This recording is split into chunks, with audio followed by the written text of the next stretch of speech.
Well, it's the final power rankings for the month of February. By my count, I think we only have four power ranking videos left to do, and then it's going to be the 2025 playoffs.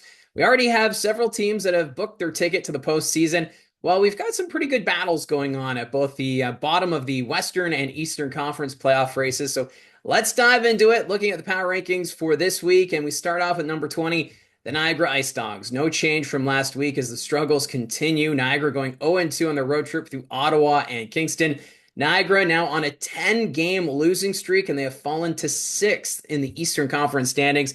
And I know that injuries have been an issue for this hockey team, but good news, Matthew Paris and Alex Asadorian back in the lineup. They did contribute in those two games, but just not able to get the wins. And with the playoffs just around the corner, this is a team that really needs to stop the bleeding and gain some momentum going into the postseason. As we already know, the Eastern Conference playoff is going to be a dogfight. And the Ice Dogs, of course, haven't been in the playoffs since 2019. I do believe they're still going to be a playoff team, but this team needs to find a way to string some wins together, or at least start getting some points.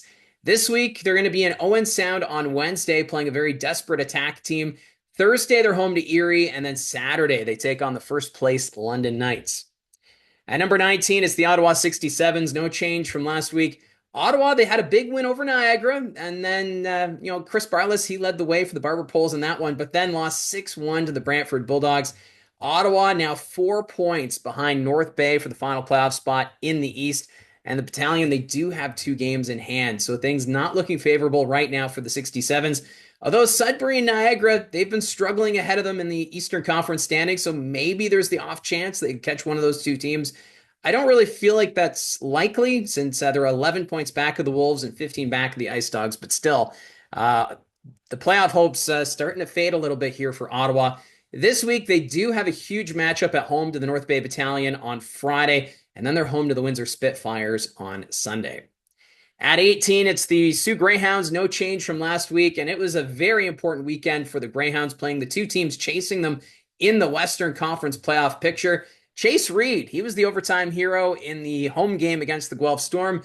Despite being outplayed, or despite outplaying the Owen Sound attack, rather, they did fall short in overtime. So they gained a point on Guelph, but the attack catching up to them in the Western Conference standings. Right now, tied with the Owen Sound with 47 points for that final playoff spot. They do hold the tiebreaker in the regulation overtime wins category. So this is a Greyhounds team. They've got 5 more games at home.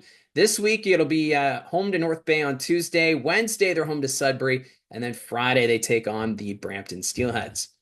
At number 17, the Peterborough Petes, and they fell 5 positions this week. The Petes playoff hopes, they have taken a serious hit this past week, going 0-2 with a pair of 4-3 losses to Brantford and Barrie. Peterborough now 11 points back of North Bay for the final playoff spot in the East, and that slow start is really what's holding them back right now. Remember, they went 15 games without a win to start the regular season, and those are valuable points early on. And right now, the Peterborough Petes feeling that. I do believe, though, this team is going to be much better next year. They've got a pretty good core, and especially Easton Ryan net. He looked great against the Barrie Colts, kept them in that hockey game. It wasn't until late in the third period that Kayshawn Aitchison took the game and went with it for the Barrie Colts. So for the Peterborough Petes, mathematically, they have a chance of making the playoffs. But it's fading fast, and they need wins. Thursday, it's not going to be easy. They're home to the Windsor Spitfires. Saturday, they travel to Brantford, and then on Sunday, they visit the Erie Otters.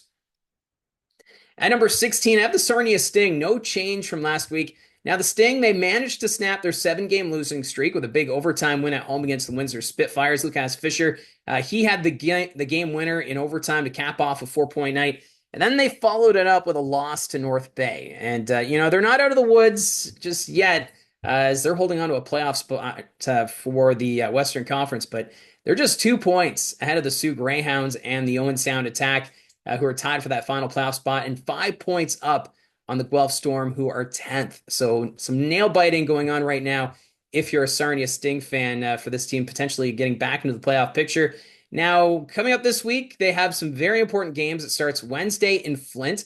Friday, they're in Kitchener. And then on Sunday, a big matchup at home against the Guelph Storm. So this is a game where Sarnia could potentially gain some valuable points on one of the teams chasing them in the Western Conference standings. At number 15, I have the Sudbury Wolves. No change for them from last week. And the Wolves, 1-1 was their record last week. A big 8-1 win at home against Owen Sound, and then a big 8-1 loss on the road in Brampton. Sudbury, they have a 3-7 record over their last 10 games. They are at risk of falling further down the Eastern Conference standings. They're just 7 points ahead of North Bay, who are in 8th right now in the conference. So desperate times coming up here now for the Sudbury Wolves in this final stretch. This week, they'll be in Sault Ste. Marie Wednesday. Friday, they're home to the Saginaw Spirit. And then on Sunday, they host the Brampton Steelheads. At number 14, it's the North Bay Battalion. They're up 3 positions. North Bay's West Division road trip got off to a rough start, 5-1 loss in Saginaw. Then they pulled off back-to-back wins in Flint and Sarnia. So Mike McIver, he's been very impressive between the pipes recently for North Bay. Playing in all 3 games, he posted a .966 save percentage. Mind you, he did come in relief in the loss against the Saginaw Spirit. And for North Bay, now 4 points clear of Ottawa as they're holding on to the final playoff spot in the Eastern Conference with 2 games in hand. And they're now 7 points back of Sudbury. So seem to be gaining some ground right now on their Highway 17 rivals. This week, North Bay, they travel to the Sioux on Tuesday. Thursday, they're home to Brampton. Friday, they travel to Ottawa. And then Sunday, they're home to Saginaw. I know the Sioux game is a makeup from a game that was postponed a couple weeks ago. But man, this is a tough schedule. Home, then you go to Ottawa for Friday, and then back home Sunday. So this is going to be a tough one for the North Bay Battalion. But this is a team that's been playing some much better hockey of late. At 13, it's the Erie Otters. They fell 4 positions this week. And for the Erie Otters, 0-2 is their record last week. Mind you, those losses were against some pretty tough opponents, Oshawa and London. Home ice advantage in the first round of the playoffs is becoming less and less likely for Erie, as they're now 7 points back as Saginaw, and they've been 4-5-1 over their last 10 games. So the Erie Otters, playing some 500 hockey here, getting some points, but the hope of getting home ice, it's disappearing fast. This week, it's a busy schedule. Tonight, they're home to the Flint Firebirds. Thursday, they visit Niagara. Saturday, they're home again to the Flint Firebirds, and then Sunday, they host the Peterborough Petes. At number 12, I have the Guelph Storm, who are up 2 spots this week. It was an impressive week for Guelph. They're keeping their playoff hopes alive. They lost in overtime to the Greyhounds and then won 5-2 in Saginaw. And Saginaw, at that point, were seen as one of the hottest teams in the OHL, and the Storm kind of cooled them off. Maybe the Spirit overlooked the Storm going to that hockey game, but they took advantage. Jet Lutchenko posting 2 goals and an assist. And also Ryland Singh had a 3-assist night for that one for the Guelph Storm. So the Storm 10th in the West, but they're 3 points behind the Sioux and Owen Sound, tied for that 8th and final playoff spot. And they're just 5 points back of Sarnia, who right now sit 7th in the Western Conference standings. So playoffs not out of the question yet for this very young Guelph Storm team. It is a busy week ahead, though, for Guelph. They will be in Kitchener Tuesday night. Wednesday, they're home to Barrie. Friday, they're home to Flint. And then on Sunday, they visit the Sarnia Sting, and that could be a pivotal game when it comes to the Western Conference standings. At number 11, I have the Owen Sound Attack. They're up 2 positions this week, and this is the highest I've had Owen Sound in the power ranking all season. The Attack went 2-1 last week, big wins over Barrie and the Sioux. They're now tied with the Greyhounds for 8th with 47 points. They've been playing some pretty good hockey outside of the loss in Sudbury. That was an 8-1 loss on the road.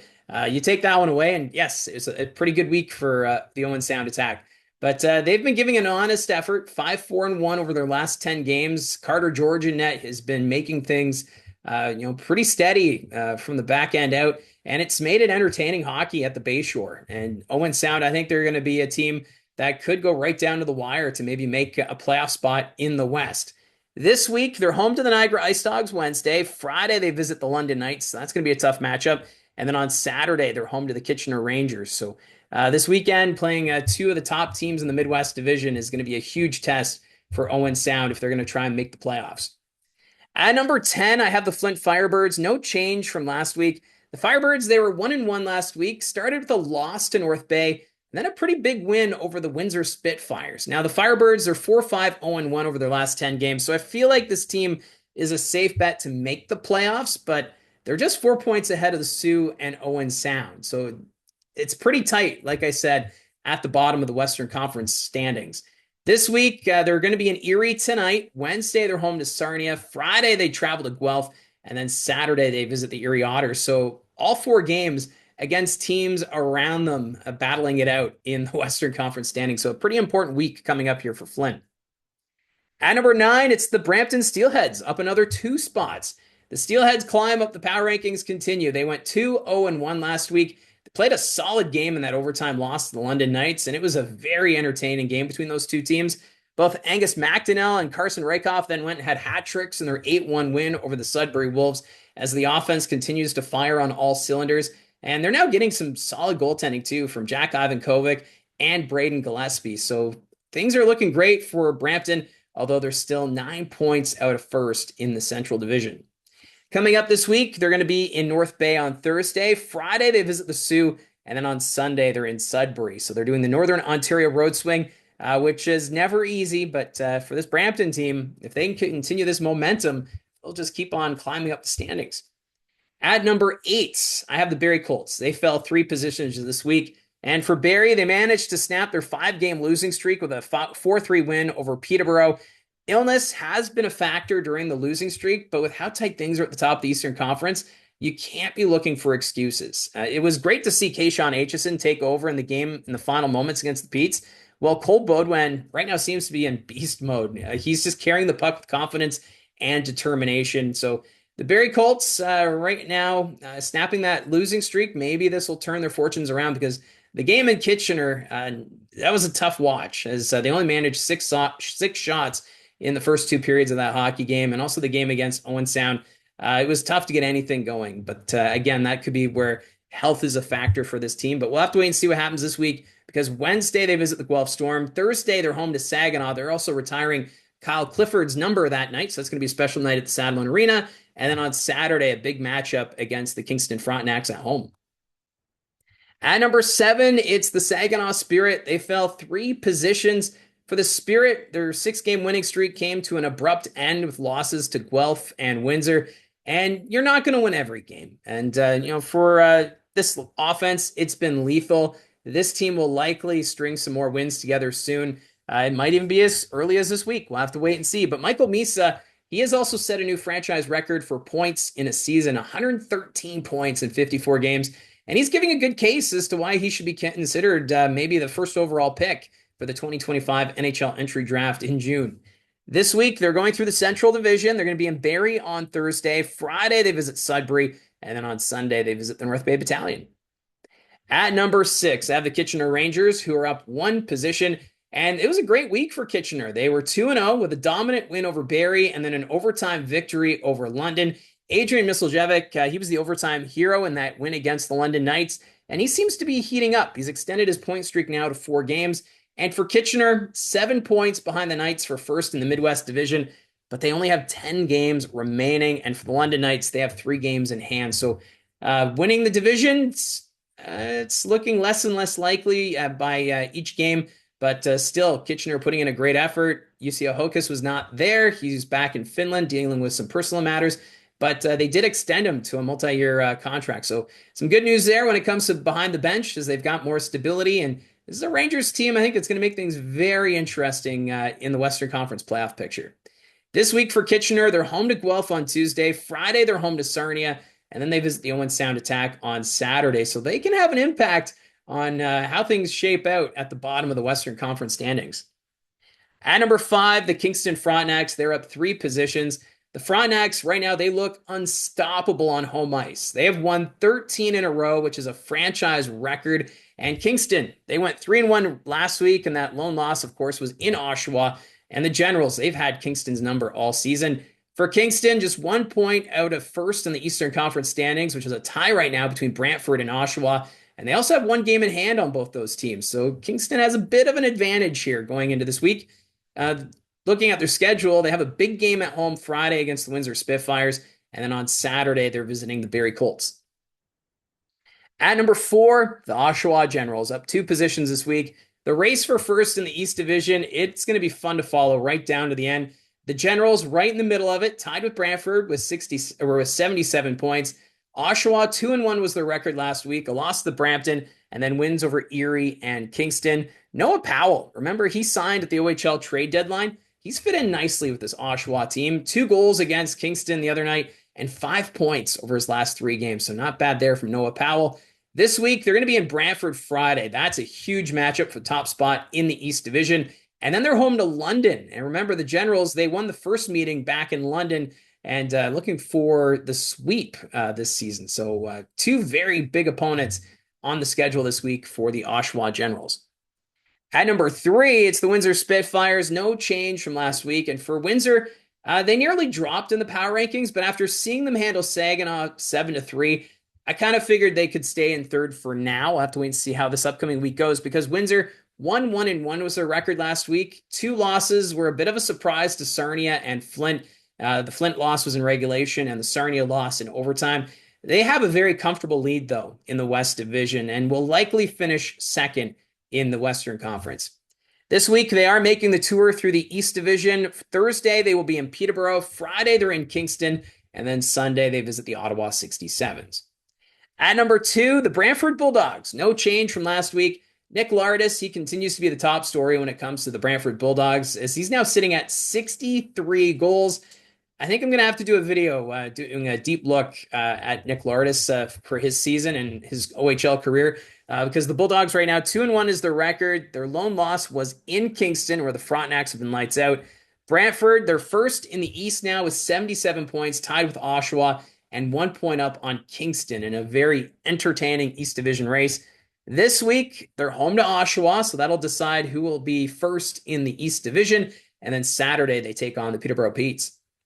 So that leaves us at number 1. It's the London Knights. No change from last week. The Knights, they survived a pretty difficult 3-3. They needed overtime to get past Brampton, where Sam Dickinson had a 4-point night and capped it off with the game winner in overtime. Then they won comfortably in Erie before their comeback fell short in overtime against the Kitchener Rangers. The Knights, they're getting very close to clinching first in the Midwest Division. 7 points ahead of Kitchener with 3 games in hand. So the odds are definitely in London's favor of clinching the division soon. Also, Dale Hunter nearing a wins milestone, sitting on 995 wins at the time of recording. So 5 more wins and he's at 1,000. So not too shabby. Coming up this week, they're home to Owen Sound on Friday. Saturday, they visit Niagara. And then a big showdown on Sunday against the Oshawa Generals. So that's how I see it from the booth. Let me know in the comments section down below your thoughts on the week that was and the week coming up, as things definitely heating up around the Ontario Hockey League. So again, thank you very much for your support. Don't forget to hit like and subscribe. Talk to you again soon.